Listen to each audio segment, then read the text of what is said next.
अगला क्वेश्चन है हमारा, किसी साधारण ब्याज की दर से किसी धन का साधारण ब्याज 10 वर्ष में अपने से 3 गुना हो जाता है, तो बताओ उसका ब्याज कितने समय में 9 गुना हो जाएगा। अब देखो, समय आपके पास 10 वर्ष में तो वो 3 गुना हो गया, मतलब 10 वर्ष में तो हो गया वो 3 गुना।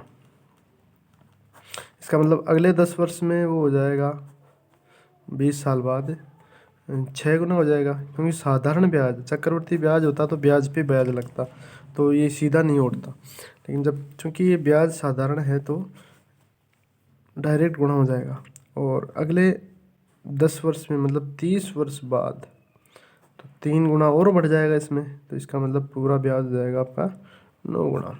क्वेश्चन में आपसे पूछा कि 9 गुना कितने वर्ष में हो जाएगा, तो यहाँ पे आपका आंसर हो जाएगा 30 वर्ष। नेक्स्ट क्वेश्चन है, 53 रुपये ए बी सी में इस प्रकार बांटे जाते हैं कि ए को बी से 7 रुपये अधिक मिलते हैं और बी को सी से 8 रुपये अधिक मिलते हैं, तो ए बी सी को प्रत्येक को कितने प्रकार कितने कितने रुपए मिले। अपन देखते हैं। देखो, ये ए के, ये बी के और ये सी के। इस क्वेश्चन को उल्टा शुरू करते हैं। बी को सी से 8 रुपये अधिक मिलते हैं, मतलब सी को यदि x रुपये मिल रहे हैं ना, तो बी को सी से ज़्यादा मिलते हैं कितने रुपए, 8 रुपये। x plus 8। सी को मिलते हैं x रुपये, तो बी को इससे 8 रुपये ज़्यादा मिलेंगे, तो x प्लस 8। इसी प्रकार ऊपर देखो, ए को बी से 7 रुपये अधिक मिलते हैं, जितने बी को मिले हैं ना उससे 7 रुपये ज़्यादा, मतलब बी को तो इतने मिले ही है और 7 रुपये ज़्यादा ये ए को मिलते हैं। और टोटल रुपए अपने पास हैं 53, तो अपन क्या करेंगे, तीनों को जोड़ देते हैं। x प्लस 8 प्लस 7, ये ए वाला हो गया, और ये बी वाला हो गया, और ये x सी वाला हो गया। टोटल रुपए हैं 53। एक x ये रहा, एक x ये रहा, एक x ये रहा, 3 तो x हो गया आपके पास। 8 और 7 15, 15 और 8 23, ये हो गए 53 रुपये। अब ये तो हो गए 3x, ऐसे कैसे, 23 को माइनस में ले जाओ, उधर 53 के माइनस 23, यहाँ पे x बराबर, ये तो 53 माइनस 23 बच गए 30, 3 आ गया भाग में आपके गुणा में, तो 30/3, मतलब x बराबर आ गए 10 रुपये। तो इसका मतलब सी को तो मिलते हैं 10 रुपये, और बी को मिलते हैं 10 प्लस 8 मतलब 18 रुपये। ये तो ए को, सी को हो गया सॉरी, और ए को मिलते हैं 10 प्लस 8 प्लस 8 मतलब 25 रुपये। अगला क्वेश्चन है आपका, 40 संख्याओं का औसत 28 निकाला गया, परंतु बाद में पता चला कि एक संख्या 39 के स्थान पर 79 पढ़ ली गई है, तो बताओ सही औसत क्या है। अब इस क्वेश्चन को करने के लिए देखिए, आप सीधा सही है। पहले तो ये देखो अंतर कितना पड़ा, मतलब संख्या थी 39, उसको पढ़ लिया गया 79, इसका मतलब इस संख्या से इसमें 40 से ज़्यादा पढ़ लिया गया, 40 से ज़्यादा। तो 40 संख्याएं हैं, 40 संख्याओं में एक एक नंबर बढ़ जाएगा, इसका मतलब 40 संख्या में एक एक अंक इसमें भाग दिया तो एक औसत बढ़ गया। 39 की जगह 79 पढ़ने पर औसत पे क्या प्रभाव पड़ा, एक का प्रभाव पड़ा। इसका मतलब आपका सही जो औसत था वो एक माइनस कर देंगे, तो सही औसत ये आ जाएगा, क्योंकि ये प्रत्येक संख्या में एक एक बढ़ गया 39 की जगह 79 पढ़ने से। अगला क्वेश्चन है, ए की संपत्ति से 2 गुनी है और बी की संपत्ति, अगला क्वेश्चन है अपना, ए की संपत्ति बी की संपत्ति से 2 गुनी है और बी की संपत्ति सी की संपत्ति से 3 गुनी। अब तीनों की संपत्ति का अनुपात क्या होगा। इसकी तरह क्यों कर लो, इस क्वेश्चन को उल्टी साइड से करना है। देखो तीनों लिख लिए, ए बी सी। बी की संपत्ति सी की संपत्ति से 3 गुनी, सी की मान लो x है तो बी की इसकी 3 गुनी हो गई 3x। और ए की संपत्ति बी की संपत्ति की 2 गुनी है, बी की डबल करनी है। ए की कितनी है, इसकी 2 गुनी, इसकी 2 गुनी हो गई 6x। तो ये इनका अनुपात हो गया 6:3 अनुपात ये 1x है तो 1। ये इनका सीधा अनुपात हो गया। ए और बी किसी कार्य को 15 दिन में, बी और सी उसे 20 दिन में और ए और सी उसे 30 दिन में पूरा करते हैं या कर सकते हैं, तो बताओ ए यानी बी अकेला उसे कितने दिन में पूरा कर सकता है। देखो आपको ए और बी का कार्य दे रखा है, तो आप ए और बी दोनों मिलकर एक काम को 15 दिन में कर सकते हैं। तो ए और बी मिलकर एक दिन में कितना काम करेंगे, ए व बी मिलकर एक दिन में करेंगे ये 1/15। ऐसे बी और सी, बी व सी मिलकर करेंगे एक दिन में 1/20 और ए और सी, ए व सी ये करेंगे आपका 1/30। तो इनको तीनों को जोड़ दो, तीनों को जोड़ेंगे तो ए बी सी सॉरी ए व बी, बी व सी और ए व सी,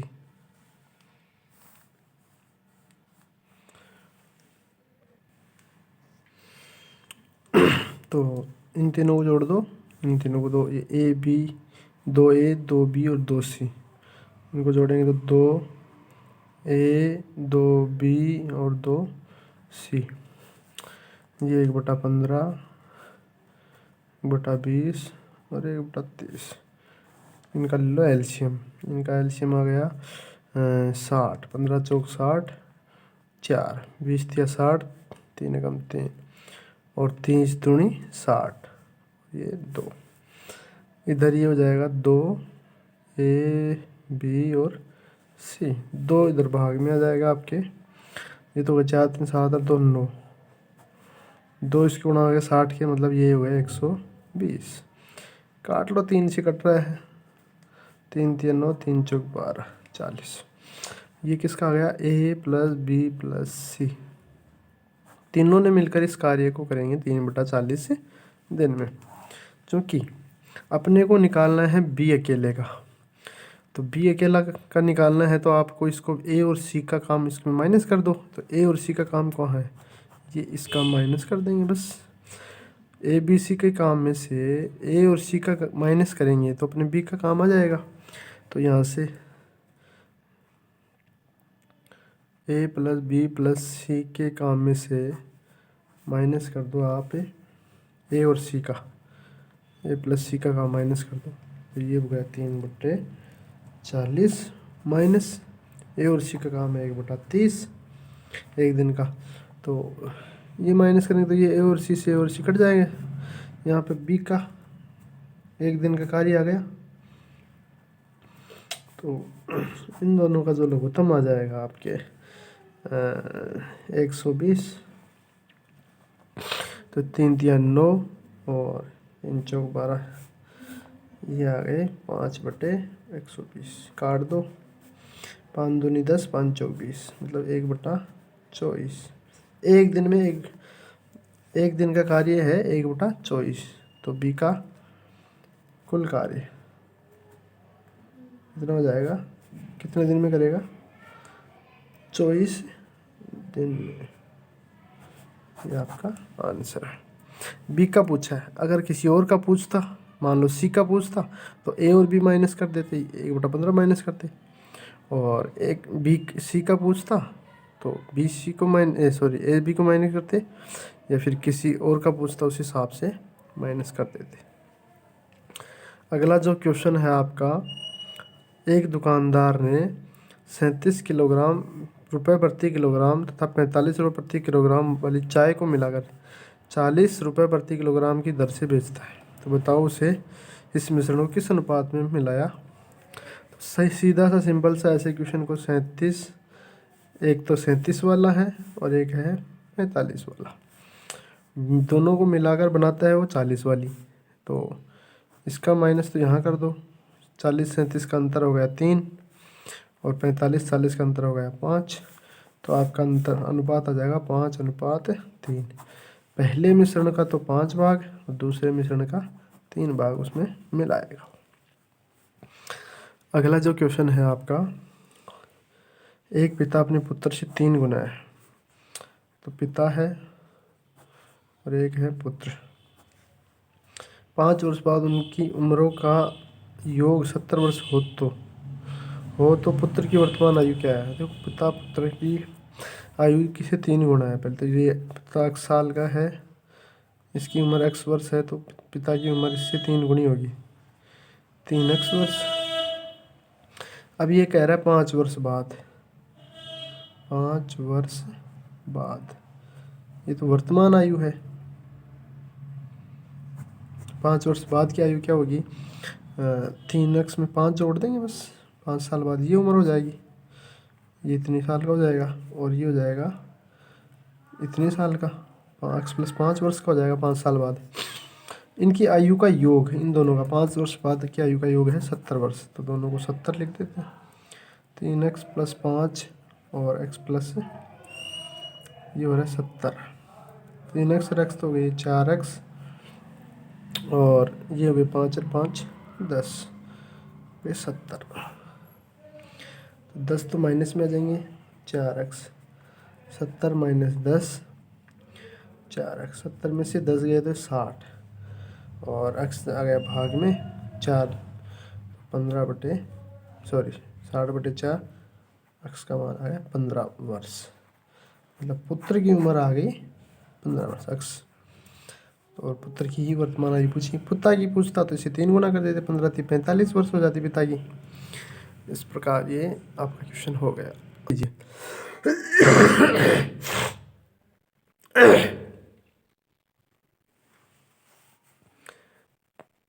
तो 30 के गुणनखंड आप पहले लिख लेते हैं अपन। 30 के गुणनखंड होते हैं 1, जिनका इसमें भाग जाए सभी गुणनखंड, 2 3 4 से डिवाइड नहीं है तो 5 6 10 15 30, भाई 30 × 30, 15 × 2 = 30, 10 × 3 = 30, 5 × 30, 30 के सारे गुणनखंड अपने पास आ गए। अब इसने कहा सम गुणनखंड है, सभी गुणनखंड नहीं लेने अपने को, 2 है सम, 6 भी सम है, 10 भी सम है, 30 भी सम, इनका माध्य निकालना है। तो आपके पास संख्या हो गई माध्य निकालने के लिए 2 + 6 + 10 + 30, ये आपकी संख्या हो गई कितनी? 1 2 3 4। तो माध्य निकालते हैं तो उतनी ही संख्याओं को भाग दे देते हैं, राशियों का योग बटे राशियों की संख्या। तो ये आपके हो गए 40 और 8 48,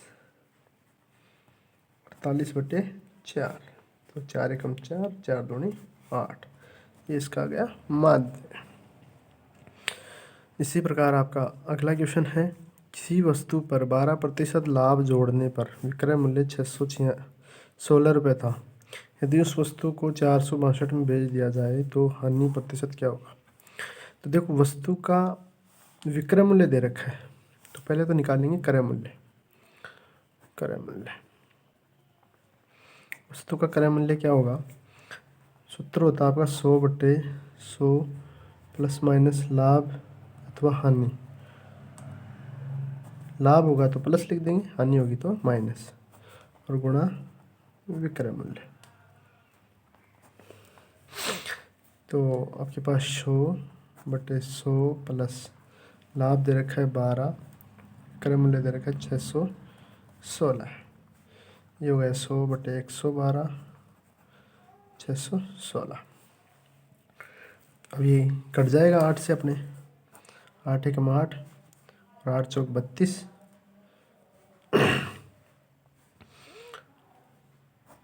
और 8 × 7 = 56 और 8 × 7 = 56, 7 से फिर कट रहा है, 7 × 2 = 14, 11 × 7 = 77, तो उससे ही कट जाएगा 50। ये आ गया आपका 11 × 5 = 55 रुपये, ये आपका क्रय मूल्य आ गया, क्रय मूल्य। अब देखो आगे की क्या कहानी है, यदि उस वस्तु को 462 में बेचे, देखो इसका क्रय मूल्य आ गया ये, विक्रय मूल्य अब ये कह रहा है कि ये रखो, तो लाभ तो निश्चित रूप से हानि होएगी, ज़्यादा में खरीदा है कम में बेच रहा है तो हानि हो जाएगी। यहाँ से पहले तो हानि निकाल लेते हैं अपन, कितनी हो जाएगी? 550 - 462,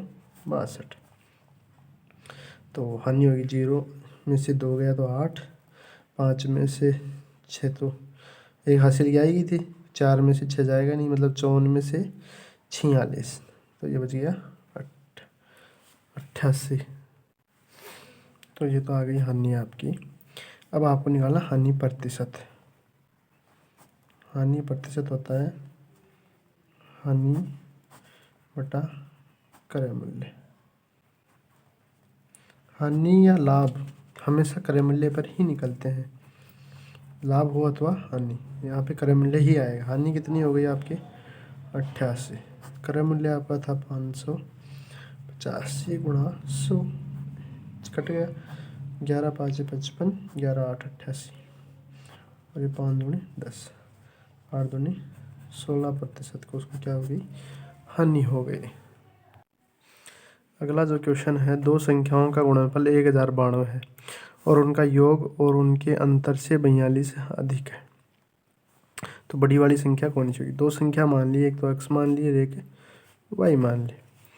तो इसका मतलब जो दिया है वो लिख लेते हैं। पहले तो एक्स वाई तो दे रखा है 1092 गुणा दोनों का गुणनफल, उनका योग और अंतर, ये x प्लस वाई और ये x माइनस वाई, योग इसके अंतर से कितना अधिक है 42, ये इससे 42 अधिक है। ये आपका समीकरण हो रहा है, ये दोनों का योग है, ये दोनों का अंतर हो गया, इससे ज़्यादा है 42। कोष्टक खोल दो, x प्लस वाई, ये माइनस अंदर गुणा होगा तो x माइनस का हो जाएगा, ये माइनस माइनस वाई प्लस का हो जाएगा, और ये 42। तो दोनों x तो कट गए क्योंकि दोनों चिन्ह अलग है, ये हो गया 2y 42।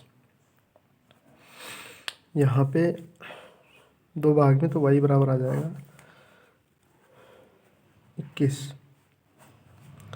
एक संख्या तो 21 आएगी, तो दूसरी संख्या इसमें रख देते मान आपका y का मान, तो x गुणा 21 बराबर 1092, x का इसमें चला जाएगा 21 का इसमें चला जाएगा भाग, 1092 में 21 का भाग दे दो। अबे 21 पंजी 105, बच के 4, 21 दूनी 42, एक x आ गई बड़ी संख्या। तो छोटी संख्या 21 और बड़ी संख्या 52। अगला क्वेश्चन है आपका, दो संख्याओं का योग 16 है और दोनों का अंतर है 10, तो उनके वर्गों का अंतर कितना होगा। तो दोनों का योग मतलब x प्लस वाई, दो संख्याएं मान ली अपनी x और y, दोनों का योग है 16 और दोनों का x माइनस वाई अंतर लिख लिया आपने 10। एक तो डायरेक्ट आप अंदाज से भी कर सकते इस क्वेश्चन को, जैसे 13 10 और 6 लेंगे तो दोनों का योग 16 आ रहा है, लेकिन 10 और 6 का अंतर, 10 और 6 का अंतर 4 आ रहा है, तो वो तो सही नहीं होगा। 13 और 3 लेंगे तो 13 और 3 का योग तो 16 आ रहा है और 13 3 का अंतर 10 भी आ रहा है, तो उत्तर तो वैसे भी आ जाएगा। करने का जो तरीका है वो आप दोनों को जोड़ लो, ये तो कट जाएगा, x और x 2x, ये हो गया 26, दो भाग में तो x बराबर आ गया 13, एक 13 आ गई तो यहाँ पे रख दो 13, 13 माइनस से आएगा, y का मान आ जाएगा 3। दोनों संख्याएं आपके पास x और y आ गए। क्या पूछा है, दोनों को वर्गों का अंतर, तो x का वर्ग तो कितना हो जाएगा 13 का वर्ग 169, और y का वर्ग, y का मतलब 3 का वर्ग, इनका वर्ग 9, और इनका अंतर x square minus Y square, मतलब 160 माइनस 9 100, यह आपका उत्तर हो जाएगा। अगला क्वेश्चन है आपका, किसी संख्या का 1/6, किसी संख्या का 1/6 उसी संख्या के 2 गुने से 66 कम है, तो उस संख्या का 200% कितना होगा। संख्या x मान लेते हैं और इसका 1/6 बटे में 6, उसी संख्या के 2 गुना, उस संख्या का दुगुना, x का दुगुना हो गया, दुगुने से 66 कम है, तो 66 कम है तो इसको इधर रखो, 2x माइनस ये आ गया आपका 66, मतलब किसी संख्या का 1/6, x का 1/6 इस संख्या का दुगने से, दुगने में से घटाएंगे तो 66 कम है, तो उस संख्या का मतलब x का 200% निकालना आपको। पहले तो x निकालते हैं, x निकालेंगे तो पहले इसका लघुत्तम ले लेंगे दोनों का, 6 6 दूनी 12x माइनस ये आ गया 1x बराबर 66। तो 12 में से 1 है तो 11x 66। ये 6 गुणा में आ जाएगा, 11 का इसमें भाग लगा तो 11 6 66। तो x बराबर आ गई 6 छंगे 36। तो आपकी वो संख्या तो आ गई 36। 36 का 200% तो डायरेक्ट वैसे भी आपको पता है कि ये अपने आप में 100% होती है, तो 200% दुगना हो जाएगा, डबल 200, तो मतलब 72 हो जाएगा। या फिर निकालेंगे तो 36 और इसका 200%, तो 200% हटाएंगे तो बटे में 100, 2 0 से 2 0, 36 दूनी 72। ये आपके आंसर हो गए।